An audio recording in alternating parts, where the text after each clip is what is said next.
dijete, mogla je živjeti ovdje u ovom stanu koji sam ja na kraju krajeva radio za nju i dijete.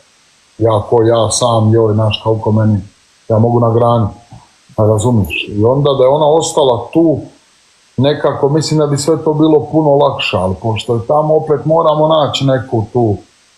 Ali to, znaš ko to najbolje sve posloži? Ovaj gore, kužiš, on je tu.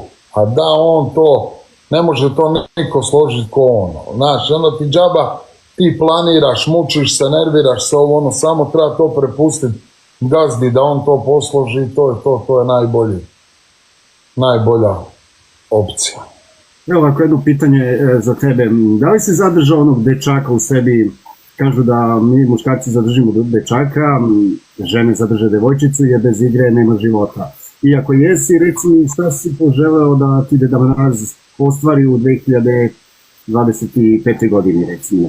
Nisam razmišljao o Deda Mrazu, a dječaka u sebi da imam, čim tako ne znam, ja sam još, kako bi ti rekao, i mlad dosta, imam 32 godine, jesam i nisam kako uzmoću koju ruku, ali volim i život, volim ja sve i ja želim živjeti život, kažem ti, ne želim ja sam rekao ja ne želim živjeti onim životom koji sam ja živio, da ne treniram, da sam svaki drugi, treći dan u alkoholiziranom stanju, u izlascima, da sam povezan sa mnogo žena, znaš, želim nešto drugo, želim negdje i u ljubavnom i lifestyle da mi bude malo drugačiji. Ja sam bojem, ja ću sa 60, ako ih budem doživio, otići u kafanu s guštom i popiti, zapjevati, ovo i ono i zabaviti se. Ja to želim živjeti tako čitav život. Ali opet u granicama normale, znaš, ne treba to sad isto zloupotrebljavati. Tu zabavu. Kada kažem prava, mislim na pravu ženu, znači kako mi muškarci to vidimo u kuhinji, domaćica, na ulici, dama, u krevetu, kurva. Da li prava žena može promijeniti jednog čoveka i postaviti ga onako na zdrave noge, da sve shodno životu, znači da ti ne brani da ideš u kafanu, ali da očekuje od tebe da to bude neko normalno vreme, da posvetiš pažnju njoj i tako dalje. Da li prava žena može da utiče i ta ljubav kod muškarac osjeća prema jednoj ženi i ona prema njemu može da utiče na budućnost jednog para? Ja mislim da da, ja mislim da ti je žena vodilja, ja mislim da je ona baš kako bi ti rekao, kreator toga svega. Muškarac bi trebao, ja sam za onaj malo staromodniji naš sistem da je muškarac treba da se potrudi da obezbedi neke stvari, da zaštiti porodicu, da je tu neka, kako bi ti rekao, za oslonice, ali mada su danas žene mnogo i uspješnije od nas muškaraca i što se tiče jednostavno je društvo napravilo tu neku jednakost u poslu i u mnogim stvarima između žene i muškaraca i nekako smo se izjednačili, čak su žene možda i sposobnije nego muškarci, to ne možda nego sigurno. Ali ja sam ti za onaj južnoamerički onaj sistem da je žena glava porodice. I mislim da bi to tako trebalo biti, samo trebaš naći neku ženu da je to žena, ne da je budaletina. Kako će ti meni biti glava porodice ako ne znaš upaliti veš mašinu, skuvat nešto, napraviti 2 jaja na oko. Ja sam živio s tim, to su žene debili, ti imbecili u zadruzi. Ne zna 2 jaja ispeći. Ne zna, ali ja ne znam, pa dobro da znaš šta drugo. Pa razumiješ, ne zna skuvat, ali ne zna ni oprat.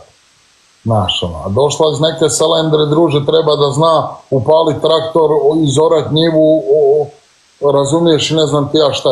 I znaš, kad bi mako operacije sa nje, ona izgleda kao prosječni redar, razumiješ. Ko da radi na vratima, a kao sve su nešto, kako su znale obitavati po noćnim klubovima, raditi koje kakve poslove, jebavat se, ne znam, sve su imaju, sve ti malo kad zagrebeš tu ekipu, te žene iz Ljalita, to su sve tetovirane, sve su nešto ko muškarci, ko frajeri, ali ja to i volim. Ali daj, budi žena u nekom drugom smislu, ti moraš pružiti to nešto, ja ne znam, ne volim kad je žena zla, bahata je nešto, ali volim te jake žene i to ono, nemam pojma, ma više ne znam, najbolje je neka zlatna sredina. Da li će meni doći, neće, ja ju još čekam. Jebat ga, ja sam isto dosta... Želja od Deda Mraza ili ti generalno želja u 2025. možda i pre, da se pojavi jedna dama koja zaslužuje prave vrednosti. Ovako ti budalesinu kakvu naći. Da budalesinu nađeš za sekund, to nađeš odmah.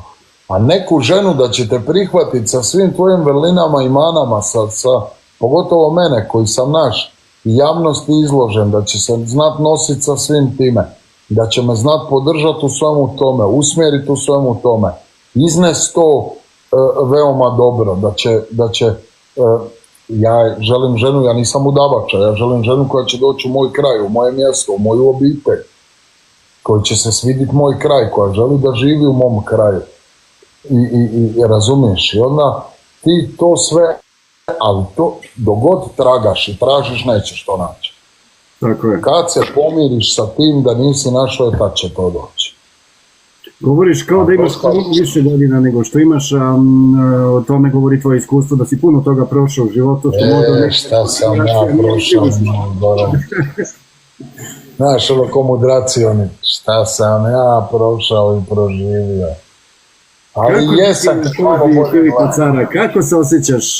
Tebi nekad pesnu u svojoj koži? Bude takvih dana? Je, brate, je, naš, nije to. Svi ti misle ono, naš, svi komentiraju. Najlakše je suditi drugome ili se diviti drugome. Mislim da se ne treba zaviditi nikome, jer ne znaš kome je kako, a ne treba ni suditi nikome zato što ne znaš kroz šta je prošlo, znaš, ono, i kako je. Imaš ti ljudi koji vjerojatno gledaju, mnogi ljudi me osuđuju, mnogi ljudi mi sude, a mnogi ljudi gledaju me, briga njega, dobro. Zbog te najviše osuđuju? Ajmo kad smo već kod toga, zbog čega te najviše osuđuju? A ljudi kod nas je Balkan specifičan. Kod nas su to ljudi, evo, kaže mi, baš danas razgovaram sa čovjekom i kaže mi čovjek, pričao preko Whatsappa, nisam baš vičan što se tiče engleskog, pa ja to prevodim na Google Translate. I sad kaže mi ono što sam ja rekao. Jednom kao da me slušao. Ne znam, sam to čak rekao na TikToku ili privatno. Kaže on meni da si ti Azerbejdžanac, kao onaj prvi momak što se borio s tobom. I da si prvi meč izneo bolestan, a drugi meč sa puknutim rebrom, a da si toliko malo trenirao, a da si došao iz svijeta realitija, iz poroka, iz svega u čemu si bio. Ti bi bio nacionalni narodni heroj. O tebi bi film snimili, o tebi bi se pričalo kao o nekom postignuću, o nekoj promjeni, o nekim stvarima, ovom onom. Kaže, znam ja jako dobro šta je Balkan, kao njegova žena je rodom odavde, nije živjela ovdje nikada, ali njezini su korijeni odavde, pa je naravno naš mama i tata bili protiv njega, ovo ono, to se seljačka buna, razumiješ? I tako mi priča čovjek neke stvari s kojima se ja poistovjećujem i koje ja smatram da jesu takve. I onda malo razmišljaš, evo te, pa zaista našem narodu, to uspije našem narodu ugoditi. Kakav je našem narodu, smatram to po Balkance, najviše Bosance, Srbe, Hrvate.